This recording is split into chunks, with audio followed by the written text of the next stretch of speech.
I don't know, some of you I know really know loads about permaculture, some don't know so much.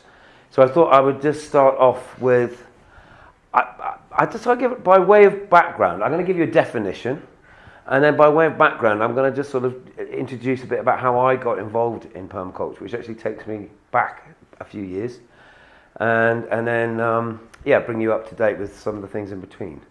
So yes, I've got it, yeah. Okay, so some people like to think that they get confused. They think permaculture is a bit wishy-washy. It's a bit hard to define. And actually it isn't. It's a very precise thing. But to me, in my mind, it's a relationship between three things. And that is, permaculture is guided by a set of ethics. And ethics, the way I define that is, those are the decisions that we make about ourselves. So how we're going about meeting our needs. Everybody needs to eat, everybody needs clean water, everybody needs certain basic things to be able to go forward. And to be able to contribute to our communities and to be able to be environmentally responsible citizens, we all need to make a livelihood first. So the permaculture ethics about kind of balancing off those three kind of aspects, about how we go about meeting our needs, making an income, feeding ourselves, our family, and then how we then relate to the community that surrounds us, because none of us are individuals. We're trying to survive, whilst surrounded by other people who are doing exactly the same thing. So permaculture really recognises that as individuals, we're pursuing our own ends, surrounded by lots of other individuals that are doing the same thing. And it really invites us to think about that in a more collaborative way. Otherwise, we constantly bring ourselves into conflict. If my idea of feeding myself is to take food from somebody else, simplistically. So those are the ethics. Those are the decisions that we make. So I would add to that is, those are your decisions, and nobody's here to tell you what to do. And so permaculture isn't going around pointing at people saying, I don't like the way you're behaving, or you should be doing this, or you should be doing that. And I think that's really important, because I think, broadly speaking, that's how the environment movement and kind of green movement hasn't really succeeded, is everybody's feeling judged. What, you came in your car, you flew, it's all this sort of, you eating meat, all this sort of stuff. And I don't think that's very helpful. These are choices that we make by ourselves. Only we understand the constraints and the limitations that we're working within. So it's not about judging people, it's about empowering people to make these decisions more effectively. So the second area of what permaculture is about is summarised by these Permaculture Principles, which have best been defined by one of the lead authors, a guy called David Holmgren, who kind of simmered these principles down to 12 key ideas. And basically, permaculture principles are what we learn when we look to nature as our teacher. So if we're interested in sustainability, or actually, permaculture is actually about going beyond sustainability. We need to regenerate. We've damaged the planet, we've damaged the biosphere so much that we can't just suddenly start living sustainably. We've got to repair it. We've got to re-put back the forests that we've eroded into. We've got to, think about how we've impacted the atmosphere, climate change, etc., etc. So nature is our teacher, and what we learn when we listen to nature has been summarised in these permaculture principles. And the third element is design tools. Permaculture is about doing it. It's not about talking about it. It's not some kind of ethical position. It's about actually strategies that we put in place to solve problems. So again, one of my sort of definitions of permaculture is it's tools and strategies which we can use to solve problems. And a lot of those problems are about meeting our resource needs, food needs, and income, and so forth. So there's my sort of definition, if you like. It's a relationship between these three things. And that's where maybe the grey area comes, is that your priorities are going to be different from yours. You might have slightly different tastes, you have slightly different requirements. Plus, even two neighbouring farmers, one person's land is going to be slightly different from another's. The soil might be different, the microclimate might be different. So it's not a prescriptive way of problem solving, it's a sort of fluid, adaptive way of problem solving. And the other thing I like to say about permaculture as a way of introduction is, permaculture is actually at its heart very simple, but it's also really complex, because the real world is complex. So even if you take a set of really quite simple ideas and you apply them to reality, where every individual is different, every circumstance is different, every day of the year is different, you're going to come up with different results. So permaculture is not a prescriptive, you must do this kind of way of approach. It's this quite fluid and dynamic way of problem solving that's deeply informed by the fact that we're part of a living system. This is another way I like to look at it. So I've got a couple of these books on the table in front of me. This is a project that I'm doing in the UK. We're working with schools to change the core curriculum. And we've called this project One School, One Planet. And one of the things that we kind of confront people with is, at the heart of it, we are one species. We are Homo sapiens. And we are sharing one ecosystem, planet Earth. We're all swimming around in the same film of air and water that surrounds the planet. And we're all, we're breathing the same air and drinking the same water. Any other divisions are things that we've come up with as humans, and there aren't really such a thing as countries. There aren't these sort of political and geographical divisions that we see aren't really real things. And we're facing now global problems, global challenges, climate change. We've just had the new IPCC report on Monday, and it's saying we're not doing enough. In fact, we're falling way short of where we need to be. The Paris Agreement of 2015 said we have to halve emissions globally in the next 10 years. Then we have to halve it again in the next 10 years, and then we have to halve it again. Just to give ourselves a 60% chance of avoiding catastrophic runaway climate change. We've got massive challenges in front of us. And if we think we're going to solve these things on an individual or country by country basis, we're wrong. We've really, really got to sort of form a collaborative global vision. And then we've got to apply it locally, to ourselves, to our homes, to our communities, and understand that we're all in this together. There's no kind of winners and losers in this. We're all in it together. Anyway, there's my little intro. If I can find it, this one.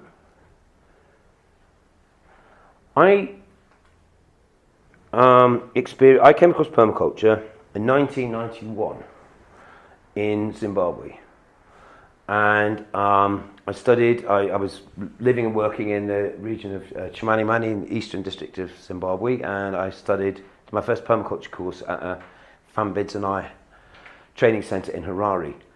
I thought permaculture was African. I didn't know that it originated in Australia. I didn't know there was this guy, Bill Mollison, who'd started it off, and all these books and videos and stuff like that. I just thought it was a wholly African thing. And when I got back to Europe in the sort of 93, 94, I was kind of stunned to realise that there was this kind of global thing going on. I thought it was kind of a Zimbabwean thing. And anyway, so it is a global phenomenon. I think permaculture is now, we know that it's going on, it's active in over 100 countries around the world, maybe more. So it's very much a global phenomenon. And I wanted just to quickly run through a sequence of slides, because this is where my enthusiasm for permaculture comes from. It's not this sort of notional out there idea. It's just seeing what it can do practically on the ground. And so this is the story of Shakakwa Valley. This is the eastern highlands of Zimbabwe. It borders Mozambique. And the Shakakwa Valley is, as you can see, a steep, mountainous part of Zimbabwe that wasn't really settled until the 1920s. So obviously there was British colonialism. We started settling the highlands of the really fertile highlands of Mashonaland, and started pushing indigenous peoples onto more marginal land. And they took with them their farming systems, which was largely cattle grazing and growing maize. And they brought them into more marginal, steeper areas where there's slightly less rainfall and slightly different kind of soil types. And this used to be forest. And this picture was taken in 1991. Welcome. This picture was taken in 1991 at the point, and the Shakakwa clan is there's 7 villages, about 7 clans, about 7,000 people living in this area.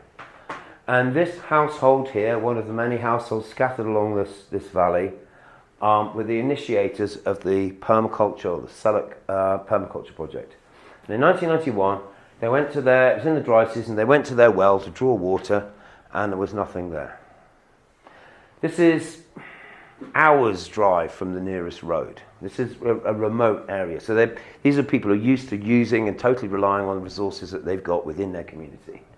And actually, if you take a step back and you look at that landscape, it used to be forest. And slowly, they've cleared all the forest off the steep slopes. There's a little bit of cultivation and stuff lower down in the valley. And that you can see the tracks of animals everywhere. That's overgrazed. You can see bare soil everywhere. And just slowly, that's just an enormous amount of erosion starting to happen. And this is just slowly, what we're seeing happening all over Africa really is just a bit too much pressure on the land, too many cattle, nobody really replanting trees. There's not even a chance of natural regeneration happening because there's goats just free ranging everywhere, and anything that is starting to try and, to grow back just gets eaten straight away. For the first time in their history, this region is starting to experience malnutrition, and they're starting to also experience out-migration. People are starting to head to Harare, Johannesburg. For young people, what's in that landscape to sort of aspire to? So the people in this household here, they decided they didn't want to leave. They wanted to solve the problem, and they started talking to the neighbours, talking to their community around them, and also they reached out to the Fambids and I training centre in Harare. So this is 91. I think in 86, Bill Mollison, the sort of permaculture founder, had run a PDC, a permaculture design course in Botswana. I think there were 4 Zimbabweans on that course. And I got to meet all of them, actually. It was amazing. And each one of them, their lives had been completely changed. One of them had set up this training centre. So they went to Fambids and I, and they started formulating some ideas. And what they realised was they were going to have to change their behaviour of the whole valley. They were going to somehow have to create a shift in people's thinking and understanding and behavioural sort of ways. And how do you do that? I mean, that's just incredibly difficult. And it's all very well saying, yes, I want to replant some trees, but if they instantly just get eaten by goats or something, so as much as they were experiencing these problems individually, they realised that they're going to have to sort of to solve it on a community-wide basis. So the project began from that sort of start point, which meant lots and lots of meetings, lots and lots of consultation, lots and lots of people talking. And slowly, ideas started to evolve, and they had some input from outside of ideas. But everything really that happened after this was generated from within by the community. And that really what sets it apart from just about any other development project that I know of. And what they came up with was this. It was their observation, and permaculture begins with observation. Their observation was, like a lot of Africa, I mean, as you know, the long hot dry season, it gets hotter and hotter and drier, and the ground gets harder and harder and more compact. And then the rains come. And when the rains come, they're really heavy downpour. And whereas before the rains would soak into the ground and be sort of hydrate the whole area, as the place got more and more deforested and as it got more overgrazed, the rains stop soaking into the ground. They just sheet over the surface and just literally flood out, opening up huge gullies, gully erosion, taking away topsoils, and then the whole place is like dry again afterwards. So they realized they're going to have to make some changes. And what they did was this. This is the same landscape, same view, about 4 years later, was that they started building mounds and trenches on the contours. You can see where the ground's really steep, they managed to make an agreement across the community. Any goat untethered, and you could take it home. And if somebody wants that goat back, they've got to pay you some money, pay you 50 shillings or whatever. Became a rule, and they all agreed no cattle were going to go up onto these steep slopes. So they let the forest regenerate. And that was a community-wide decision. So obviously they had to get from the top down to the bottom up, to get everybody to buy into these concepts. On these lower slopes where they used to grow crops, they realised that they were going to have to build a strategy to capture rainfall. And just watching that water just sheeting off the ground made them realise that they needed to do something just to interrupt that flow. It's a simple strategy, and it's very effective, but it is very effective, is a thing called swale building. Now, swale is essentially, it's a level line on contour with a ditch on one side and a mound on the other, so that when the rain comes, it's trapped behind the mound, fills the ditch and slows it down, and so it will percolate into the soil. Along the top of these mounds were stabilised by planting long lines of vetiver grass, which is it's actually a marsh grass, comes from India, but it can send roots 20 feet down to the ground, and it stops the soil erosion. It actually stops the flow of water. You can plant it dense as a hedge, and it will literally stop that effect from happening. They started introducing nitrogen fixing, nutrient building, soil building trees, things that they could then chop and drop. They could cut branches off, feed them to the goats and to the cattle, return the manure back along the mounds and start to build the soil fertility. What they've learned is, as you increase the amount of carbon in the soil, so you increase the ability for rainwater to percolate into the ground, and also for that ground to retain that moisture. So it's a sort of a collection of strategies, slow down the flow of water, build fertility, and literally put a physical barrier to trap and store that moisture. Now, what happened was, this took years of work. I mean, this is no small thing. This is an enormous valley system that we're talking about. And when the process started, it really was only about 4 or 5 people who bought into it, and everybody else had thought, you guys are a bit nuts. And but regardless, they kind of went out with their hose and they started, especially in the dry season when there wasn't much else to do, they started digging these trenches. And they composed a whole bunch of songs to go with it and, sort of create a little dynamic. And then slowly, day by day, more and more people came and joined them.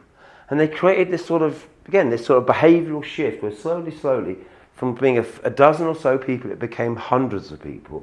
And they started to profile and contour the whole valley. And the returns didn't come immediately. It takes a little while. But slowly, it started to take effect. So if we jump into that landscape, and this is an individual farmer from within Shakakwa district, his name's John Chisango. And you can see basically what he's done. He's created little terraces and he's planted his vetivers along the top. He's cropping those continuously, chopping them up, feeding to his goats, getting the manure, making compost. He didn't know what compost was before this project began. And he's adding that to the soil, fertility is growing, water retention is improving. These are his nitrogen-fixing shrub trees which he's planted. He wasn't using those before either. He's constantly chopping those as well, making them into animal feed, building the nitrogen and the fertility of the soil. This is all organic. This is all using local resources. And also he's diversifying. From before where he really just had cattle and maize and a few goats, he's now got guava, avocado, citrus, all sorts of other different fruiting trees and shrubs. And he's created what we would say is a guild of species, numerous different things. So he's totally diversified what he's producing. He's diversified his diet. He's significantly healthier than what he was. And he's also now got a diversity of incomes coming in as well. If you were to go and interview him, this is about 7 years into the project, he would have said to you, I am a permaculture farmer. This was how that he saw it. They went about 12 years into the project, they did interviews across the valley. 70% of the people interviewed said, yes, we're doing permaculture. That was how they understood what they were doing. They put in water tanks, they set up all these little self-help groups and ongoing sort of discussion and support groups. So it wasn't a single initiative, it was something that kind of built on itself over a long period of time. Okay, so the next picture is from 2012. The first one was 91, so it's basically a 20-year time lapse. And remember, in your mind's eye, what that valley looked like 20 years ago. It was drying out, eroded, there was those steep slopes with no trees on, and very, very little diversity within it at all. That's the same place. Shakakwa 2012 is now in food surplus. Right? They've got more food there than they can eat themselves. The people who left to go to Harare and Johannesburg and wherever else are coming back. For the young people, this is more happening than being a boda driver in Harare. And not only that is, I mean, you can see the complete change. Look at the amount of forest cover that's come back. They've got cultivation and strips. each little house has got like a kitchen garden area, and then there's some bigger areas that they're working together as sort of, collectively to grow crops. And what I'd really stress is, this project was never about creating jobs, and it was never about making money, and it was never about growing food for export. It was about creating food security and income security within the community using local resources. And it started out with, I said there's about 7,000 people in the Shakakwa clan. They've now reached 45,000 families. And this is not, there's no NGO behind this, there's no government money behind this, this is self-generated from the community. Plus permaculture has these 3 ethics, so these 3 circles represent the 3 ethics, and it has 12 principles, and there are 12 segments to the thing. So I like this idea about, I think sort of permaculture has this sort of life of its own. We're not trying to control the process, we're just trying to set it in motion. It's like a natural sort of force, really, and see where it takes us. So, as I say, permaculture is basically really simple, but it generates totally unique things every time. So it's never boring. It really is, and you can apply it almost to any circumstance. And it's very flexible. It's low or even no cost. The main ingredient of any permaculture design is labour. So especially when you're working in the majority world, you're working in Africa, there's labour. There's people there. If you can inspire them and maybe give them a bowl of rice, they're gonna work for you. And really, as a design system, it's based on irrefutable observations. These are the things I teach people, right? Water flows downhill. It's universally true. It doesn't matter whether you're Christian or Muslim, Sunni or Shia, British or American, whatever, water flows downhill at right angles to contours every single time. So you can predict these outcomes. You can build. Organic matter decays to compost. Every time. Plants grow towards the light. Warm air rises. These things happen everywhere. So these are things that we can build really strong consensus about, right? You don't need to argue about this stuff. You just agree on it because we can all observe it. So, and the other thing about permaculture is, if we can bring people together, and I've given you these examples already, that was kind of why I went through these first 2 slideshows, is it creates community cohesion, because you suddenly understand that we're working together towards a common set of objectives, which include meeting personal needs. Everybody likes food. If we can place natural and available resources in the right place, then we get abundance starting to come in. So these are key ideas I've touched on so far. We can trap surface flow of water and channel it and get it soak into the ground, and we get more productivity. If we can reduce evaporation, we could get more productivity again. We look at nutrients and resources as a cycle, not as a thing or an event, but as a never-ending cycle. So as long as you're returning organic matter to your land, it stays fertile forever. You don't need to be putting in these external inputs. You do not need fertilizers and pesticides. Nature self-regulates. That's what we learn when we study from nature. We do all these things, and the diversity of yields and incomes just grows and grows and grows. Each year you get slightly more, and you get more different things coming back at you. So I'll skip over this, but we started running a series of permaculture courses in eastern Uganda with our friends, the guys that you saw in that slide. And this is our 3rd one. We did in Sanjay, just west of Lake Victoria, in Rakai district. And it grew. It just started off with me and Grace and a couple of friends sort of doing the teaching, and then we started, all of these people here from Wales and the UK, except for the African members of the group, pretty much. Or they have a connection anyway to our small town in Wales. And what we realised that through running these courses, we can create the opportunities for people to become teachers, for people to become demonstrators. So what started out as just me with a couple of mates helping us has quickly evolved into kind of a network and a group of people. We've got engineers, we've got just people from carpenters, people from all sorts of different backgrounds coming together to help to create these courses. And there's the output. That was our most recent course. We did that in May this year. We have 45 people on it from, I think it was about 8 different African countries, or 6, 7 different African countries, and a couple of Europeans as well. And it was just an amazing experience. Each one of these people has now gone out and become a node of their own, reaching out to their communities and communicating what are essentially very simple and very replicable ideas, but that create different results and outcomes. So, and then we encountered NRC through a kind of a chance meeting and got in conversation with Sarah, who put us in touch with the regional coordinator for Uganda. It was Charles. Yes, who got us then to... I didn't know about it until later.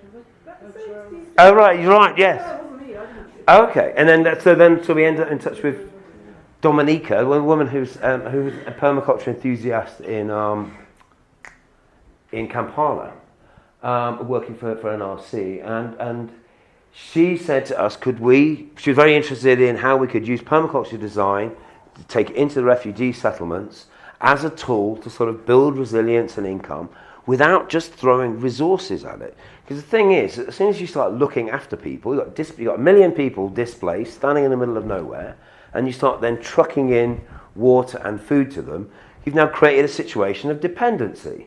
And those people have no clue what to do. They're not trained in development or community organisation or anything like that. They're just normal people. And you're driving food miles towards them. And you've now created a situation where you've just got to basically keep flinging money at it. And then so the idea was, can we somehow go in there with these same set of ideas I've just been talking about and slowly build a kind of a transition from dependence to resilience, to sort of at least start producing some of what they need from local resources, and especially by looking at a lot of what's in the waste stream, start incorporating that back into growing systems. So we that was a really interesting thing to do. So I sat down and I wrote this sort of outline of how you might do this project and sent that off, and then NRC got back to me and said, well, would you like to bid for this? And I thought, well, okay. And I sort of scratched my head. I thought, how the hell am I going to do this? We're a tiny organisation of 3 people based in Wales. How can we come and do training halfway around the world? And I thought, aha, just by coincidence, we've just run 3 PDCs in Uganda and we've trained 100 people in how to do this. So we looked at our list of the course graduates and picked the best sort of 6 or 7 of them and thought, there we go. That was our proposal, is work with the people, with the connection we'd already created. It was almost like we'd planned that from the outset, but it never occurred to me. I never saw this opportunity coming. And look, that's part of why we're here now, is I don't really know what's going to happen next. What I'm saying is, this whole thing started for me 25 years ago. I didn't know where it was going to take me. I've done all these different projects and numerous other things as well than what I've mentioned. But suddenly it's brought us to the situation where here we are, sort of on this sort of front line of people, displaced people. We've got climate change, we've got resource wars, we've got all sorts of sort of conflict, and people being moved around by that. And there we were challenged to go up to the northern Uganda and to train. NRC picked out 40 people from the South Sudanese and a few of the host community people from up there, and said, run a course for them. And I went up there. Honestly, I thought, I have no idea how I'm going to connect and communicate with these people. I'm something like nomadic cattle herders from Central Africa. I come from Wales. Like, what have we got in common? I don't know how this is going to work. It took 3 days. By the 4th day, they were coming to me going, we've had a lot of training given to us, but this is the first thing that anyone's told us that's actually useful. That's what they said. And they were, because they could see the value for it, because we weren't telling them what to do, and we weren't telling them that they needed resources they didn't have. We challenged them to use what they had to actually start meeting their own needs and actually giving them the tools of how to approach that. So there's us with the group. Between them, they spoke 8 different languages. We had 2 simultaneous translators, people then talking in amongst themselves to try to understand what it was that we were going on about. We taught it through a very practical way. There's this in the classroom. But we did a lot of, hands-on, practical stuff so that people could see for themselves, really. And then another really interesting thing started to happen, because I hadn't really worked in this kind of environment before. So there's me explaining in English, and then this guy behind me is the Arabic translator. And each day as we got into the course and their enthusiasm was growing, and what I realised was he wasn't translating, he was interpreting. And he was saying to me, "See, can you just say that again? Give me that point again." So, right, I've got it now. And so rather than just repeating my words, he then took it into his words. And he started explaining it through, through his language, his experience, and his sort of thing. So it was connecting to them in a way in which we hadn't anticipated. And they were communicating it in a much more powerful way than what we could have hoped. So then the other thing that we've done is once we did this, we did 2 weeks of training up in the north in this vocational skills training centre. And then everybody's gone back out, dispersed into all these villages, Bidi Bidi and Marji and all this sort of stuff right up on the South Sudan border. And then Gerald with we've got 2 teams of 3, have been going up east of the Nile and west of the Nile, and then going and doing what we're calling action support. So we demonstrated 16 different practicals. We took people through the ethics and 12 principles of permaculture. And then we've been going out into the field and supporting them. So there they are, building their first compost heap, using local and available natural resources to turn waste into resource so that they can start to grow food. This is another great accidental byproduct. This guy's called Dennis. He's a Mahdi-speaking young gentleman who was actually employed as a translator. He wasn't one of the students. And he was translating on the course, and when he was sort of tag teaming with someone else. It's quite hard work, so they'd do an hour and then sit down, the other one would take over. But when they weren't translating, they joined the class, and they were sat there taking notes. And we got to the end of the course, and he said, "Where's my certificate for completing the course? I've done it too." And I mean, bless him, he had. And then he'd gone home, and that's him setting up his own model display garden. He's now got people going to visit him to see how to do permaculture. He wasn't even on the course. He was the translator. It's like this. It's really infectious. They're really communicable ideas, I guess is my point. This is out in the villages, playing around. Simple ideas. This is where you take your grey water from washing your pots or washing your body, and you pour it down this tube where it's full of stones, and it hydrates this whole sack of nice compost-rich soil, and you get a 3-dimensional growing bed 2 paces from the back door of your house. So you've got cut and come again food right there in front of you. This stuff really works. And in fact, when they first started doing these things, the people around them are kind of laughing at them, going, "What, you're going to feed your family on that, are you?" Ha ha ha ha. And of course, it's only a small contribution. But the reality is, it's much more drought efficient, much more drought resistant than just the whole field of crops. So actually, even when they went 3 months without rain, these small kitchen gardens around the houses and different things that they were experimenting with were really working and productive. Just making compost, slow sand water filter. You can turn rainwater into mineral drinking quality water just by filtering it through a bed of sand and a layer of charcoal. And you start showing people these really simple ideas, and it's infectious. They can't get enough of it. That's just playing around with the water filter, propagating fruit trees. This is a tree guild technique, which has then been replicated. And what's great with all these different designs is this fuel efficient stove design we came up with. What's great is every community that's taken one of these ideas is they've changed it slightly. They haven't copied what we've done. They've taken the idea and they've made it their own. And that's what another permaculture mentor, teacher, friend of mine said to me the other day. He said, when people have really got the idea, when that's what they're doing, they're adapting it to make it their own. That's when they've really got it. And with these fuel-efficient stoves, there's 2 principles to it. One is it accelerates the combustion. There's a tube down the middle, so it makes the air suck through it. So if you want to make your fire burn hotter and faster, you blow on it, don't you? So this, as it gets hot, it sucks air through it, so it accelerates the combustion. You get 4 times the thermal efficiency. You get 4 times the combustion. And then obviously it's a solid mass of clay, so that absorbs the heat and cooks for longer. So one of the people in the villages we were talking to last week said, I used to buy a bundle of sticks for my stove, and it would last me a week and a half. And when it's just burning on, on the three stones on a pot thing. So I'm using one of these, it's just made out of mud. That same bundle of sticks now lasts me 4 weeks. So that's a 3 times efficiency gain. That's every week you're saving that much energy and money and time. Plus, you're not pumping out all that smoke and breathing that and giving yourself all sorts of respiratory problems. So this is another great thing, is one of the workshops that built this stove, it's made out of cob, so compressed earth. Some of it was left over. So these kids just took it and they've made their own little stove.